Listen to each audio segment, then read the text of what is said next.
السلام علیکم ورحمت الله وبرکاتہ. عزتمن موږ ستاسو په خدمت کې یو ځل بیا راغلي یو.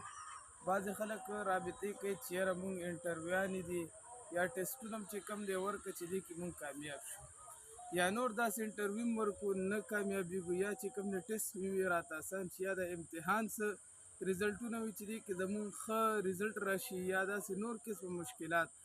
نو دې دپاره زه تاسو سره یو مجرب عمل در کوم او ډېر ښکلی عمل دی او دا شروع کړئ. حسبي الله لا اله الا هو عليه توکلت وهو رب العرش العظیم.